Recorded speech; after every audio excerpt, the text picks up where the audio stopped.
Hi friends, welcome to Akhil Prabhu vlogs. இந்த வீடியோவில் என்ன பார்க்க போகிறோன்னா, என்னோடய ஒரு ஈவினிங் ரொட்டீன் தான் பார்க்க போகிறோம். ஈவினிங் எப்படி இருக்குன்னு பாருங்கள் ஃப்ரெண்ட்ஸுங்க. அதை சும்மா ஒரு கிளிப் எடுத்தேன் வெளியில். பெரியவன் உடனே வடை வேணும்னு கேட்டுட்டான். வடை வேணும்னு கேட்ட விட அவனே கீழே போய் வாங்கிட்டு வரேன் அப்படின்னு சொல்லி நின்றான். அவன் சாப்பிட்றானோ இல்லையோங்க, அந்த கீழே போகிறான் பார்த்தீங்களா, அவனுக்கு அந்த கீழே கடைக்கு போகிறதுல அப்படி என்ன தான் ஒரு ஹாப்பின்னு தெரியல. இதே நம்ம ஊர்லலாம் பக்கத்தில் இருந்த கடைக்கு போயிட்டு வாடா அப்படிலாம் சொன்னால் போகவே மாட்டான்.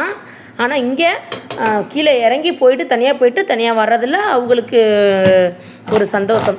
வேண்டாம், கடைக்கெல்லாம் போக வேண்டாம், கடையில் உள்ளதும் வாங்கி சாப்பிட வேண்டாம் அப்படின்னு சொல்லிட்டு நம்மளே களத்தில் இறங்கிடுவோம் அப்படின்னு கடலைப்பருப்பு தான் ஊற வச்சேன் கடலை வடைக்கு. சரின்னு சொல்லிட்டு அதை செஞ்சுட்டு அதுக்கப்புறம் கிச்சனில் நின்றா உடனே வேர்வைங்க பயங்கரமாக ஹீட் ஆகிடுது. சரி, வடையை போட்டு வச்சுட்டு குளிச்சுட்டு வந்து ஃப்ரெஷ்ஷாக டீ குடிக்கலாம் அப்படின்னு நினச்சிட்டு மாடியில் துணி துவைச்சிருந்ததெல்லாம் போய் எடுத்து வந்து போட்டுட்டு வடை செய்ய ஆரம்பிச்சிட்டேன். கடலை வடை தான் செஞ்சிட்ருக்கேன். ஆனியன் கொஞ்சம், எங்கள் வீட்டில் ஆனியன் எல்லாேருக்கும் கொஞ்சம் நிறைய போட்டால் நல்லா பிடிக்கும். அதனால கொஞ்சம் ஆனியன் ஜாஸ்தியாகவே போட்டிருக்கேன். எனக்கு மல்லி இலை வீட்டில் இல்லை, மல்லி இலைலாம் போடலை. நம்ம இப்போ சாப்பாட்டுக்கு தொட்டு சாப்பிட போகிறோம் அப்படின்னா கொஞ்சம் கரம் மசாலா போட்டால் நல்லாயிருக்கும். இது நம்ம டீயில் தான் சாப்பிட போகிறோன்னு சொல்லிட்டு என் பையனுக்கு கரம் மசாலா போட்டாலும் பிடிக்கிறது இல்லையா, சிம்பிளான வடை தான், கரம் மசாலா அந்த மாதிரி போடலை, மசாலா வடை மாதிரி போடாமல் போட்டேன். வெங்காயம் கொஞ்சம் போட்டிருக்கேன். சிம்பிளாக தான் அந்த மாவு ரெடி பண்ணேன். கடலைப்பருப்பை வந்து ரொம்ப தண்ணி ஊற்றி அரைச்சிடக்கூடாது, கொஞ்சம் குறகுறப்பாக தான் அரைக்கணும். கொஞ்சம் இஞ்சி, பூண்டு, ஜீரகம், அப்புறம் வந்து பெருங்காய பவுடர் போட்டுட்டு மிளகாயை நான் கட் பண்ணி பச்சை மிளகாலாம் போடலை, காஞ்ச மிளகாயே போட்டு அதோட கடலைப்பருப்போடவே சேர்த்து அரைச்சிட்டேன். இங்கே கடாயும் ஹீட் ஆயிடுச்சு.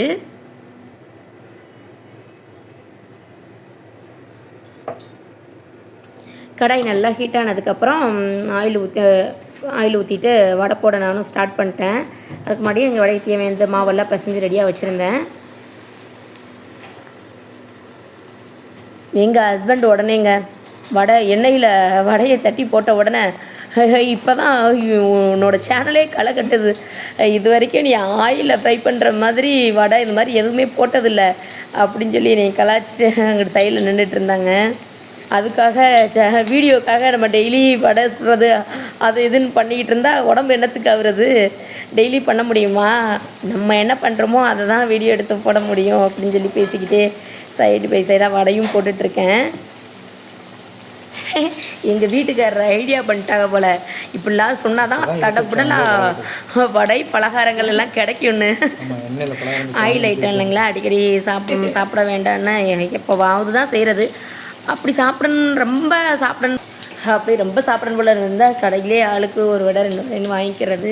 வீட்டில் அதிகமாக செய்கிறதே கிடையாது, ரொம்ப ரேர் தான் வடையெல்லாம் வீட்டில் செய்கிறது. ஒரு வழியாக ரொம்ப நாளுக்கு அப்புறம் செய்கிறேன்னு நினைக்கிறேன். எனக்கே எப்போ செஞ்சேன்னு மறந்து போச்சு, அவ்வளோ நாளாகிருச்சு. வீட்டில் வந்து ஈவினிங் டைமில் இன்றைக்கி வெளியில் போகிறதா தான் பிளான் இருந்து, மதியமே சாப்பிட்டதுக்கப்புறம் நல்லா மோர், லெமன் ஜூஸ் எல்லாம் போட்டு வச்சுட்டு ரெடியாக கிளம்புனேங்க. அப்புறம் பிளான் வந்து வேண்டான்னு முடிவு போட்டோம், வீட்டிலே இருப்போம் இன்றைக்கி அப்படின்னு. வீட்டில் இருந்ததுனால சரி செய்யலாம், ரொம்ப நாளாச்சே கடலைப்பருப்பு இருக்கேன்னு போட்டாச்சு.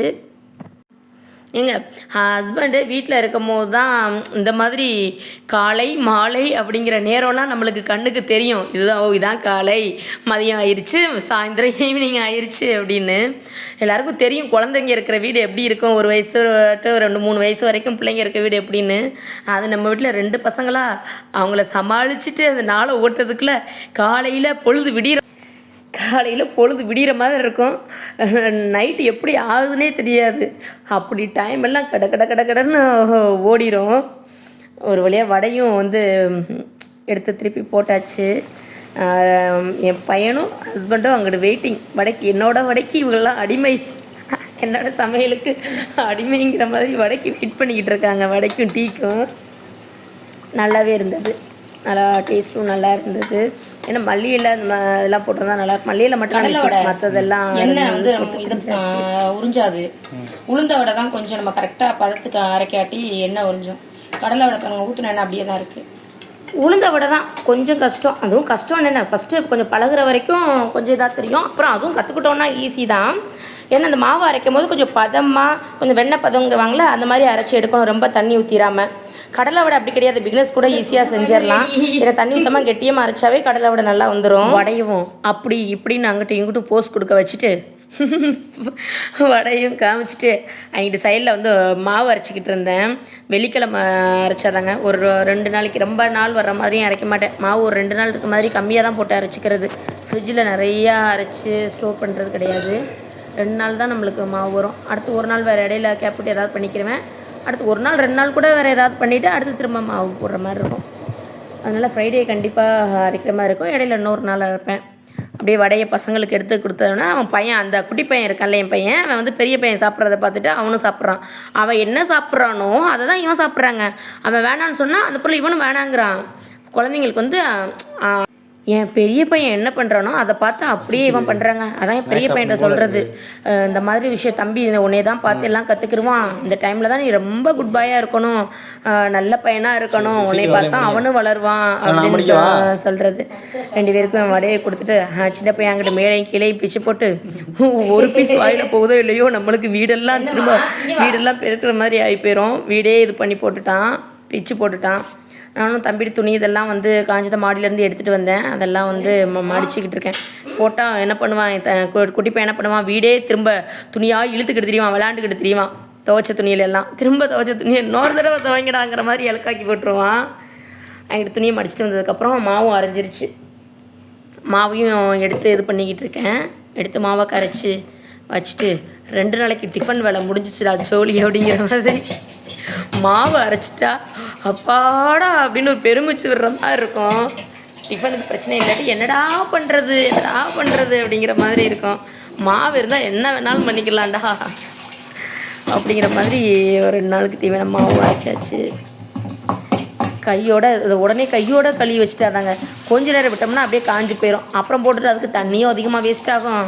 அதை போட்டு அப்புறம் தேய்ச்சிக்கிட்டு சுரண்டிக்கிட்டு இருக்கணும். உடனே என்ன வேலை கிடந்தாலும் அதை கையோட கழுவி எங்கிட்ட வச்சிடுறது.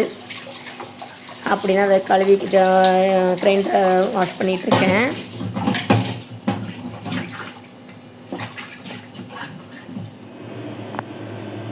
இவர் என்ன பாட்டில் 3 இருப்பாங்க, எதை தூக்கி எங்கிட்டு போடலாம் அப்படின்னு. பையன் கொஞ்ச நேரம் படிச்சுட்டு இருந்தான். அவங்க அப்பா வந்து சொல்லி கொடுத்துட்டு இருந்தாங்க. இவன் தான் போயிடுவானே, எங்கடா என்னையை விட்டுட்டு நீங்கள் படிச்சிருவீங்களாடா, கற்றுக்குருவீங்களாடா அப்படிங்கிற மாதிரி போயிட்டார். டிஸ்டர்ப் பண்ண போயிட்டார் அவங்க அண்ணனை. புக்கு இவனுக்கு ஒரு பழைய புக்கு நோட் புக்கெல்லாம் எடுத்து கொடுத்தா அது தெரியுதுங்க இது பழசுன்னு. புதுசாக இருக்கிறது அவங்க அண்ணன் யூஸ் அந்த டைமில் அவங்க அண்ணன் என்ன வச்சுருக்கானோ அதை தான் இவர் கேட்பார்.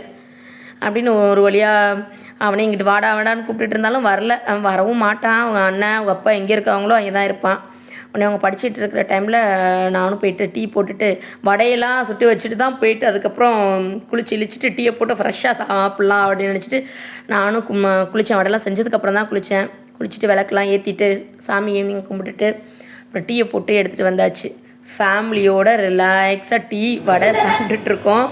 குட்டி பசங்களோட அலும்போட என் பையன் அப்பாவுக்கு எடுத்து கொடுக்குறது, எனக்கு எடுத்து கொடுக்குறது, அவங்க அண்ணன் டீயில் போடுறது. உடனே என் பெரிய பையன் ஐயோ என் டீயில் கையை ஓட்டிட்டான்டா, எனக்கு இந்த டீ வேணாம், வேறு டீ வேணும். இவன் கை எல்லா இடத்துலையும் வச்சுட்டு என் டீயில் வடையை போட்டான் அப்படின்னு இது பண்ணிக்கிட்டு இருந்தான். இந்த லீவ் டைம்லங்க சைடெல்லாம் வெளியில் போகாமல் வீட்டில் ஃபுல் டே இருந்த ஹஸ்பண்ட் இருக்கும்போதே எல்லா வேலையும் நம்மளும் பார்த்துக்கிட்டு நம்மளுக்கு தேவையான வேலையெல்லாம் ஹஸ்பண்ட்டை வந்து வாங்கிக்கிட்டு இப்படி ரிலாக்ஸாக ஒரு ஸ்நாக்ஸ் ஏதாவது செஞ்சு சாப்பிட்டுட்டு டே ஓடுறதே சூப்பராக தான் இருக்குது. எங்களுக்கு இன்னும் மதியம் சாப்பாடே கொஞ்சம் லேட் ஆகிரும். இவங்களாம் ஃப்ரைடே சரி சீக்கிரம் நான் எந்திரிச்சிருவேன், அவங்கள எழுப்ப மாட்டேன். அவங்க அப்பாவோட சேர்ந்து பசங்களும் தூங்குவாங்களா, சரி ஒரு நாள் தானே லீவு தூங்கட்டுன்னு விட்டுறது. அப்புறம் பார்த்தா எந்திரிக்கும் போதே மதியத்துக்கிட்ட ஆயிரும். மணி லேட்டாக தான் எந்திரிப்பாங்க, 9 மணி ஆகிடும். காலை சாப்பாடும் லேட்டு, மதிய சாப்பாடும் லேட்டு. அப்புறம் அப்படி சாப்பிட்டோன்னா என்னடா ஈவினிங்க்கு ஸ்நாக்ஸுக்கெல்லாம் வழியே இருக்காது. ஏன்னா ஈவினிங் ஸ்நாக்ஸ் சாப்பிட்றதுக்கு கொஞ்சம் நேரத்துக்கு முன்னாடி தான் மதிய சாப்பாடே முடிஞ்சிருக்கும். இன்றைக்கி எல்லாம் சீக்கிரமே எந்திரிச்சு சீக்கிரம் முடிஞ்சதுனால இன்றைக்கி டேயே நல்லா சூப்பராக என்ஜாய் பண்ணி டேயே பெருசாக சூப்பராக போயிட்டு இருந்தது. காலையில் நான் தாங்க ஃப்ரைடே ஆகிடுச்சுன்னா இதாக ரொம்ப கடுப்பாக இருக்கும். நான் மட்டும் தான் காலையில் 6 மணி அந்த டைமில் எந்திரிச்சிட்டு இருப்பேன். 6 to 9 மணி வரைக்கும் 8:30 9 மணி வரைக்கும் வீடு சைலண்ட்டாக கிடக்கும். அவங்களாம் 8:30 9 மணிக்கு மேலே தான் எந்திரிச்சு வருவாங்க. ஓகே ஃப்ரெண்ட்ஸ், இந்த வீடியோ உங்களுக்கு பிடிச்சிருந்தா லைக் பண்ணுங்கள், ஷேர் பண்ணுங்கள், ப்ளீஸ் சப்ஸ்கிரைப் பண்ணுங்கள்.